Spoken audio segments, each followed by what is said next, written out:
Hello, good morning, जोहार, मैं संजय और आप देख रहे हैं न्यूज झारखंड। चलिए जानते हैं झारखंड की आज की 25 मुख्य बड़ी खबरों को। गुमला में सुरक्षा बलों के साथ मुठभेड़ में 2 लाख का इनामी नक्सली ढेर। गुमला के सदर थाना क्षेत्र अंतर्गत आंजन मड़वा जंगल में प्रतिबंधित नक्सली संगठन भाकपा माओवादियों के दस्ते के साथ सुरक्षा बलों की मुठभेड़ में कुख्यात नक्सली राजेश उरांव मारा गया। राज्य सरकार ने उस पर 2 लाख रुपए का इनाम घोषित कर रखा है। गुमला के एसपी डॉक्टर एहसाम वकारिम ने बताया है कि गुप्त सूचना मिली थी कि इस क्षेत्र में प्रतिबंधित नक्सली संगठन भाकपा माओवादी के जोनल कमांडर रंथू उरांव का दस्ता भ्रमणशील है। ये लोग किसी बड़ी घटना को अंजाम देने की फिराक में हैं। इस सूचना के बाद उनके नेतृत्व में जिला पुलिस ने नक्सलियों के विरुद्ध सर्च अभियान चलाया। उन्होंने बताया है कि गुरुवार की सुबह आंजन मड़वा जंगल में नक्सलियों ने पुलिस को लक्ष्य कर फायरिंग की। इसके जवाब में पुलिस ने भी फायरिंग शुरू कर दी। करीब 1 घंटे तक चली मुठभेड़ के बाद अपनी स्थिति कमजोर होती देख सारे नक्सली घने जंगल का फायदा उठाते हुए भाग निकले। मुठभेड़ के बाद चलाए गए सर्च अभियान में पुलिस ने नक्सली राजेश उरांव का शव बरामद किया है। साथ ही हथियार, गोली व अन्य सामान बरामद किया गया है। फिलहाल नक्सलियों की तलाश में सर्च अभियान चलाया जा रहा है। दिल्ली के मुख्यमंत्री केजरीवाल और भगवंत मान रांची पहुंचे। आप कार्यकर्ताओं ने किया जोरदार स्वागत। सीएम हेमंत से करेंगे मुलाकात। दिल्ली के मुख्यमंत्री अरविंद केजरीवाल और पंजाब के सीएम भगवंत मान गुरुवार की देर शाम रांची पहुंचे हैं। सांसद संजय सिंह और राघव चड्ढा भी साथ हैं। जहां आम आदमी पार्टी के कार्यकर्ताओं ने अपने नेता का जोरदार स्वागत किया। पार्टी के नेताओं को देख आम आदमी पार्टी के कार्यकर्ताओं के चेहरे पर खुशी झलक रही थी। एक साथ 2 राज्यों के मुख्यमंत्री के रांची आगमन को लेकर रांची के बिरसा मुंडा एयरपोर्ट से सुरक्षा के व्यापक प्रबंध किया गया था। भारी सुरक्षा व्यवस्था के बीच सभी होटल के लिए रवाना हुए। बता दें कि आज शुक्रवार को झारखंड के सीएम हेमंत सोरेन से मिलेंगे। दिल्ली और पंजाब के सीएम के साथ झारखंड के मुख्यमंत्री की आज मुलाकात होगी। एक साथ 3 राज्यों के सीएम की मुलाकात काफी महत्वपूर्ण मानी जा रही है। ऐसी संभावना जताई जा रही है कि दिल्ली में अफसरों की ट्रांसफर पोस्टिंग को लेकर केंद्र सरकार की ओर से लाए गए अध्यादेश पर आज चर्चा हो सकती है। इसके अलावा दिल्ली और झारखंड में ईडी और आईटी की कार्रवाई के साथ साथ आगामी लोकसभा चुनाव को लेकर भी चर्चा हो सकती है। चलती ट्रेन से उतरने के दौरान चतरा की महिला की मौत, बचाने के क्रम में कोडरमा के युवक की भी गई जान। कोडरमा रेलवे स्टेशन के पास गुरुवार की सुबह चलती ट्रेन से उतरने के क्रम में एक महिला सहित 2 लोगों की मौत हो गई।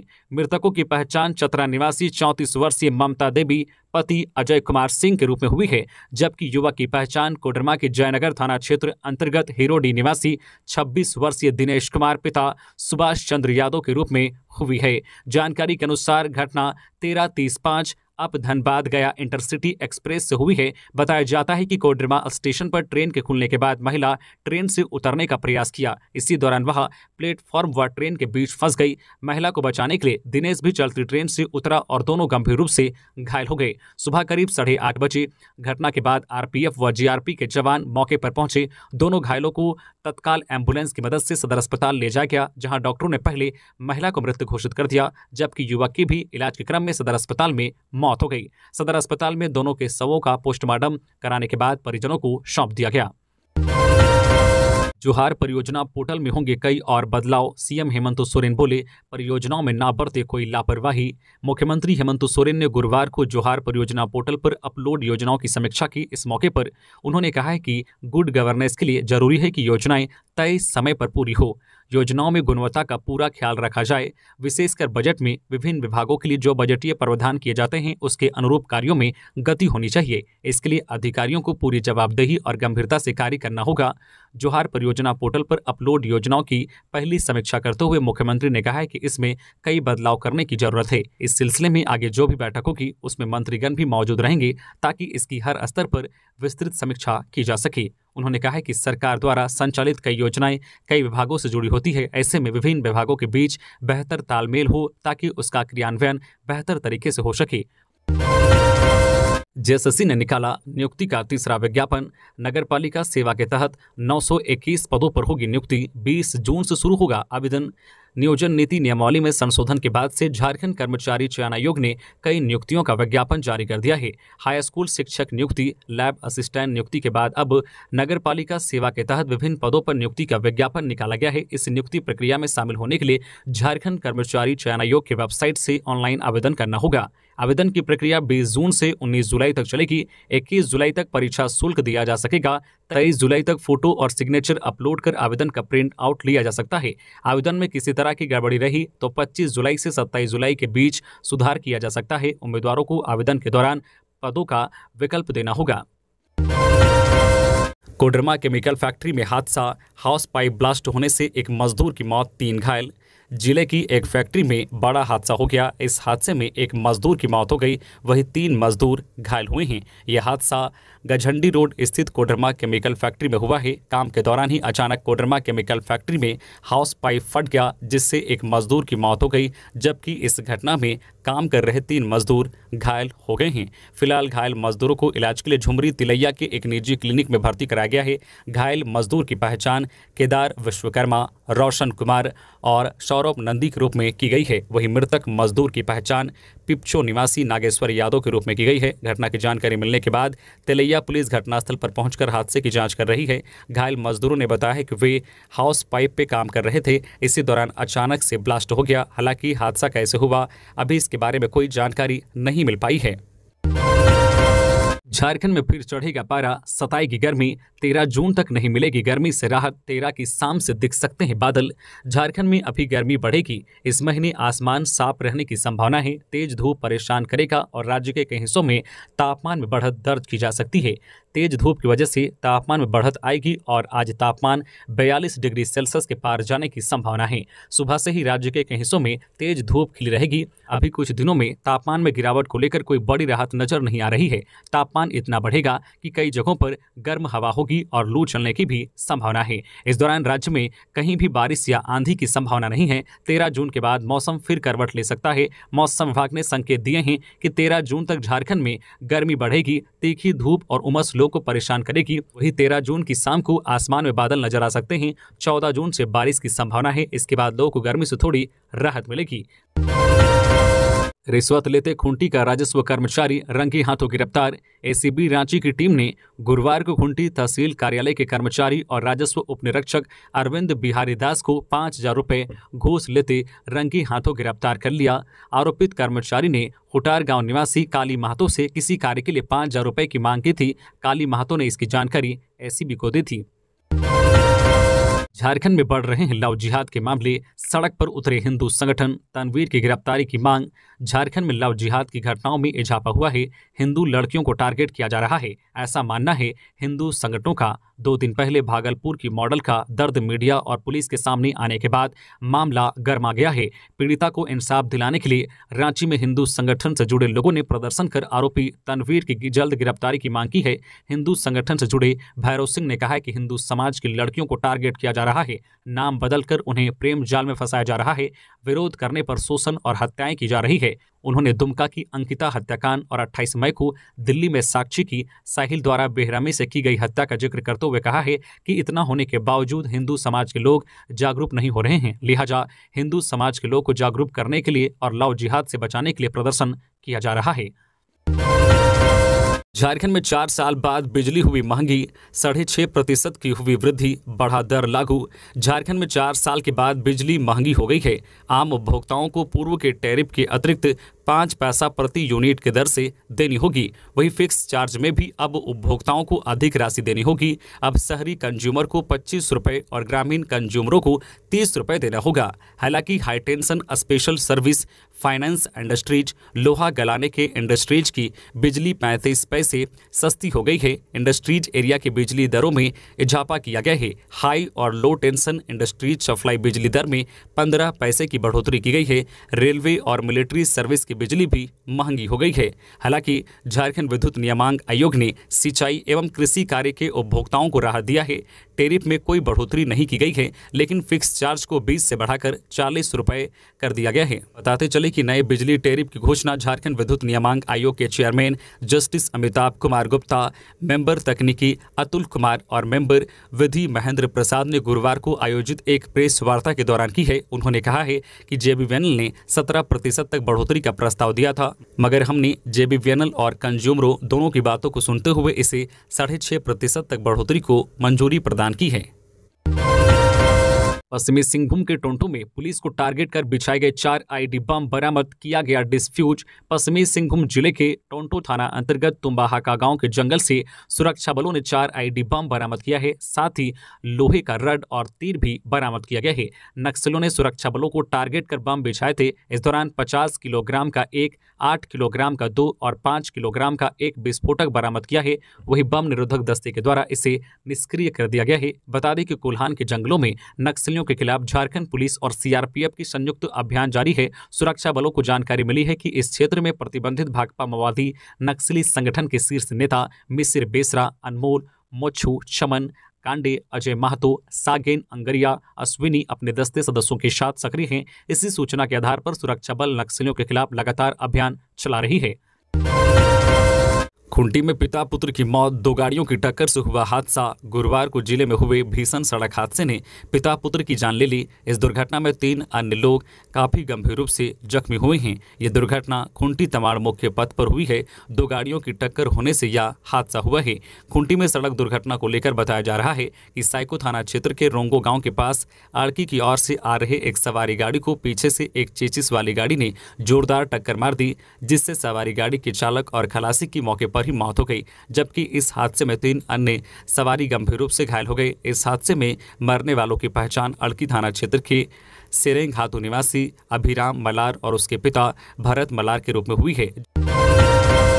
गांव की सरकार के भत्ता भुगतान में हुआ बदलाव, अध्यक्ष को 12,000 और मुखिया को 2,500 रुपए। मुख्यमंत्री हेमंत सोरेन की अध्यक्षता में पिछले दिनों हुई स्टेट कैबिनेट की बैठक में 39 प्रस्तावों को मंजूरी मिली। राज्य सरकार ने पंचायती राज व्यवस्था में त्रिस्तरीय सदस्यों को मिलने वाले भत्ता भुगतान में भी परिवर्तन किया गया है। सभी का दैनिक भत्ता 150 रुपए से बढ़ाकर 200 रुपए कर दिया गया है। अन्य साधनों से यात्रा भत्ता अब 5 रुपए प्रति किलोमीटर से बढ़ाकर 10 रुपए किया गया है। जिला परिषद के अध्यक्ष को 10,000 की जगह 12,000, उपाध्यक्ष को 7,500 की जगह 10,000, पंचायत समिति के प्रमुख को 5,000 की जगह 8,000, उप प्रमुख को 3,000 की जगह 4,000, मुखिया को 1,000 की जगह 2,500 रुपये, उप मुखिया को 500 रुपये की जगह 1,200 रुपये मिलेंगे। इसी तरह मृतक के आश्रितों को 4 लाख रुपए मिलेंगे। जंगली जानवरों से नुकसान पर भी मुआवजा बढ़ी है। गंभीर रूप से घायल व्यक्तियों को अब 1.5 लाख दिए जाएंगे। सामान्य रूप से घायल व्यक्ति को 15,000 की जगह 25,000 दिए जाएंगे। स्थायी अपंग होने पर 3,25,000 रुपये राशि दी जाएगी। वहीं मौत होने पर 4 लाख दिए जाएंगे। मकान को नुकसान होने पर भी 1,20,000 रुपये मिलेंगे। सीएम हेमंत सोरेन से सेल अध्यक्ष अमरेंद्र प्रकाश ने की मुलाकात। मुख्यमंत्री हेमंत सोरेन से गुरुवार को झारखंड मंत्रालय में Steel Authority of India Limited SAIL के अध्यक्ष अमरेंद्र प्रकाश ने मुलाकात की। मुख्यमंत्री से उनकी भेंट को शिष्टाचार बताया जा रहा है। मॉडल लव जिहाद मामले में रांची पुलिस पहुंची मुंबई, युवती का होगा बयान दर्ज। बिहार के भागलपुर की एक मॉडल ने रांची के एक मॉडल कंपनी के संचालक पर गंभीर आरोप लगाए हैं। लड़की का नाम है मानवी राज। जिस शख्स पर आरोप लगाया है उसका नाम है तनवीर अख्तर खान। अब इस मामले की जांच के लिए पुलिस गंभीर हो गई है। रांची पुलिस की एक टीम मुंबई पहुंच गई है। वहां मानवी से पूछताछ की जाएगी, उसका बयान दर्ज करेगी। मानवी के पास तनवीर के खिलाफ जो भी सबूत हैं पुलिस उसे इकट्ठा करेगी। बता दें कि इस मामले में बुधवार को गोंदा थाने में प्राथमिकी दर्ज कर ली गई है। यह मामला मंगलवार को सामने आया जब मानवी ने एक वीडियो के जरिए अपनी बातें सार्वजनिक की। उसने बताया है कि तनवीर एक यस मॉडल कंपनी नाम की एजेंसी चलाते हैं जहां से वह मॉडल्स को काम देते हैं। तनवीर ने उससे अपना धर्म छिपाकर उसके साथ नजदीकियां बढ़ाई। एक दिन बेहोशी के दवा देकर उसकी अश्लील तस्वीरें खींच ली। अब उन्हीं तस्वीरों को आधार बनाकर वह उसे प्रताड़ित करता है, उस पर शादी का दबाव बनाता है। कहता है शादी नहीं करोगी तो जान से मार दूंगा। रांची के YBN यूनिवर्सिटी में हंगामा करने वाले भेजे गए जेल, 13 छात्रों को भेजा गया जेल। फार्मेसी की परीक्षा के दौरान काटा था बवाल, की थी तोड़फोड़।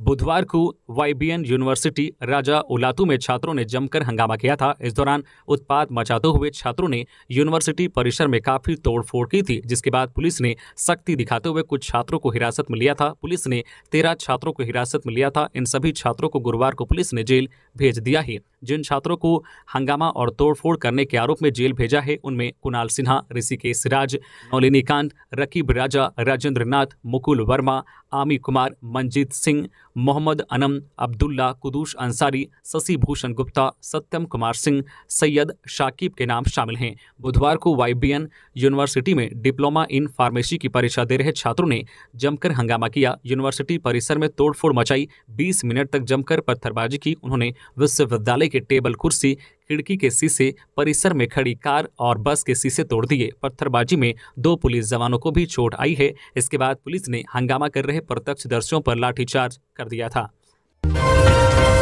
झारखंड पुलिस एसोसिएशन के प्रतिनिधिमंडल ने मुख्यमंत्री से की मुलाकात, जताया आभार। झारखंड पुलिस एसोसिएशन के प्रतिनिधिमंडल ने गुरुवार को सीएम हेमंत सोरेन से मुलाकात की। दरअसल 31 मई 2023 को आयोजित कैबिनेट की बैठक में राज्य सरकार द्वारा झारखंड राज्य पुलिस अवर निरीक्षक समिति विभागीय प्रतियोगिता परीक्षा नियुक्ति नियमावली 2016 को निरस्त कर दिया गया है। इसको लेकर एसोसिएशन के प्रतिनिधिमंडल में शामिल पुलिस पदाधिकारी एवं पुलिसकर्मियों ने संयुक्त रूप से मुख्यमंत्री के समक्ष कहा है कि कैबिनेट की बैठक में राज्य पुलिस अवर निरीक्षक समिति विभागीय प्रतियोगिता परीक्षा नियुक्ति नियमावली 2016 निरस्त किए जाने के फैसले से तमाम पुलिसकर्मी काफी खुश हैं। इस निर्णय से 1200 पुलिसकर्मियों का प्रोन्नति का रास्ता साफ हो गया है। प्रतिनिधिमंडल ने मुख्यमंत्री का आभार जताते हुए कहा है कि वर्तमान राज्य सरकार ने पुलिसकर्मियों को क्षतिपूर्ति, अवकाश एवं पुरानी पेंशन की सौगात दी है। इसके लिए तहे दिल से पूरी पुलिस एसोसिएशन आपको धन्यवाद देती है। प्रतिनिधिमंडल ने मुख्यमंत्री को आगामी 15 तारीख को आयोजित होने वाले पुलिस महाधिवेशन में शामिल होने के लिए भी आमंत्रित किया। सिमडेगा में प्रशासनिक हस्तक्षेप के बाद नाबालिग की रोकी शादी। सिमडेगा प्रशासन की सक्रियता से एक नाबालिग की शादी होने से बच गई। सदर प्रखंड के जोक बहार में 17 साल की एक नाबालिग की शादी गुमला जिले के पालकोट में तय हुई थी। गुरुवार को बारात आने वाली थी, सारी तैयारियां कर ली गई थी। इस बात की जानकारी गांव के लोगों ने प्रखंड विकास पदाधिकारी को दी। BDO अरज कुमार 2 दिन पूर्व वर और वधू दोनों पक्ष को बुलाकर समझा बुझाकर शादी नहीं करने का आग्रह किया। दोनों पक्ष फिलहाल शादी नहीं करने की बात कही, लेकिन प्रशासन को जानकारी मिली कि लड़की के घर गुरुवार को बारात पहुंचने वाली है। इसकी जानकारी मिलते ही सदर प्रखंड विकास पदाधिकारी और सदर महिला थाना के सब इंस्पेक्टर सहित पुलिस बल जोक बाहर पहुंचे। गांव में लड़की के परिजन शादी कराने पर अड़े हुए थे, लेकिन एक बार फिर समझाने और कानून का डर दिखाने के बाद लड़की के पिता मान गए। महिला पहलवानों को न्याय दिलाने के लिए संयुक्त ट्रेड यूनियन ने किया विरोध प्रदर्शन, केंद्र सरकार पर साधा निशाना। महिला कुश्ती खिलाड़ियों पहलवानों को न्याय दिलाने और भाजपा सांसद बृजभूषण शरण सिंह की गिरफ्तारी की मांग को लेकर गुरुवार को संयुक्त ट्रेड यूनियन ने रांची के अल्बर्ट एक्का चौक पर विरोध प्रदर्शन किया। नेताओं ने केंद्र सरकार पर निशाना साधा और कहा कि महिला कुश्ती खिलाड़ियों को न्याय दिलाने तक आंदोलन जारी रहेगा। विरोध प्रदर्शन में इंटक, सीटू, एक्टू, एटक, AIU, TUC से जुड़े मजदूर, कर्मचारी एवं महिलाएं बड़ी संख्या में शामिल हुए। एटक के प्रदेश महासचिव अशोक यादव ने कहा है कि देश में भाजपा सरकार द्वारा दुष्कर्मियों को राजनीतिक संरक्षण दिया जा रहा है। केंद्र सरकार को अब बताना होगा कि वे बेटियों के पक्ष में हैं या दुष्कर्मियों के पक्ष में। जवाब नहीं मिला तो लड़ाई का खामियाजा सरकार को भुगतना पड़ेगा। हाथी के हमले से बाल बाल बचे 1 दर्जन लोग, बाइक सवार व ऑटो चालक पर किया हमला। रांची के अनगढ़ा में हाथी ने बीच सड़क पर एक ऑटो व बाइक सवार पर हमला कर दिया। हमले में 1 दर्जन लोग हाथी के इस हमले से बाल बाल बच गए। हालांकि ऑटो पलट गया। इसके साथ ही जो सामान ऑटो से लेकर जाया जा रहा था वह बुरी तरह से बीच सड़क पर ही बिखर गया। झारखंड में आए दिन हाथियों का आतंक देखने को मिलता है। अक्सर जंगलों से भटककर हाथी मुख्य सड़क पर निकल जाते हैं और जान माल की क्षति पहुंचाते हैं। गिरिडीह में बालू माफिया और टास्क फोर्स के बीच चल रहा है लुका छुपी का खेल। हर दिन अवैध रूप से हो रहा है उठाव। गिरिडीह जिले में बालू माफिया और टास्क फोर्स के बीच लुका छुपी का खेल चल रहा है। बालू माफिया के खिलाफ टास्क फोर्स जब भी कार्रवाई की जाती है तो बालू माफिया शांत हो जाते हैं, लेकिन कुछ दिनों के बाद फिर से बालू माफिया नदियों से बालू का उठाव शुरू कर देते हैं। जिले में एकमात्र उसरी नदी के अस्तित्व को बचाने के लिए एक और जहां जिला प्रशासन लगातार अभियान चला रहा है, दूसरी और विभिन्न सामाजिक संगठन भी इसके लिए सक्रिय हैं। इसके बाद भी बालू माफिया लगातार नदी से बालू का उठाव कर रहे हैं। जिला टास्क फोर्स की कार्रवाई धीमी होते ही बालू माफिया इसका फायदा उठाने लगते हैं। शहरी क्षेत्र के विभिन्न बालू घाटों से दिन रात बालू का उठाव हो रहा है। बालू माफिया नदी से अवैध रूप से बालू खनन कर ट्रक और ट्रैक्टर से सुबह होते ही बालू की बिक्री करने के लिए भेज देते हैं। रोग का बहाना बनाकर बालू व्यवसायी से महंगी दर पर बालू की बिक्री कर रहे हैं। मजबूरी में लोग बालू खरीद भी रहे हैं। शहरी क्षेत्र के जिला के लगभग सभी घाटों से अवैध रूप से बालू का उठाव हो रहा है। बालू माफिया सरकारी योजनाओं की आड़ में बालू की तस्करी करते हैं। शहरी क्षेत्र के विभिन्न घाटों से वर्तमान में प्रति ट्रैक्टर 1000 से 1200 रुपए बालू की बिक्री की जा रही है। बालू का रेट बढ़ने से लोगों में काफी आक्रोश है। लोगों का कहना है कि जब बालू का उठाव पर रोक है तो फिर गिरिडीह में इस पर क्यों नहीं रोक लगाई जाती है। ईडी की कार्रवाई पर बोले प्रदीप यादव, दुबे बाबा की कृपा से हुई है छापेमारी। ईडी की छापेमारी व अपने आवास पर पूछताछ को लेकर कांग्रेस के विधायक प्रदीप यादव ने कहा है कि दुबे बाबा की कृपा है। दरअसल उनका कहना है कि भाजपा सांसद निशिकांत दुबे की मेहरबानी से ईडी ने छापेमारी की है। बताते चले कि बुधवार की शाम तकरीबन 5 बजे विधायक प्रदीप यादव प्रवर्तन निदेशालय ईडी के रांची जोनल ऑफिस पहुंचे। ईडी के अधिकारियों ने थोड़ी देर उनसे पूछताछ की। उसके बाद उनके डोरंडा स्थित आवास लाया गया। उनकी मौजूदगी में ईडी ने उनके आवास में छापेमारी की और पूछताछ भी किया। बताते चले कि मनी लॉन्ड्रिंग के आरोप में ईडी की टीम ने कांग्रेस विधायक प्रदीप यादव सहित 7 लोगों के 13 ठिकानों पर छापा मारा था। मंगलवार की सुबह रांची के 6, गोड्डा के 4 और दुमका के 3 ठिकानों पर छापेमारी हुई थी। सूत्रों का कहना है कि छापेमारी के दौरान गड़बड़ी व निवेश से संबंधित दस्तावेज भी ईडी को मिले हैं।